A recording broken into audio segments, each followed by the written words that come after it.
కవినై కవితనై భార్యనై భర్తనై కవినై కవితనై భార్యనై భర్తనై మల్లెల దారిలో మంచు ఎడారిలో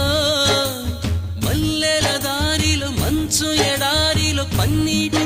జయ గీతాల కన్నీటి జలపాతాల నాతో నేను అనుగమిస్తూ నాతో నేనే రమిస్తూ ఒంటరినై అనవరతం కంటున్నాను నిరంతరం కలల్ని కథల్ని మాటల్ని పాటల్ని రంగుల్ని రంగవల్లుల్ని కావ్య కన్యల్ని ఆడపిల్లల్ని జగమంత కుటుంబం నాది ఏకాకి జీవితం నాది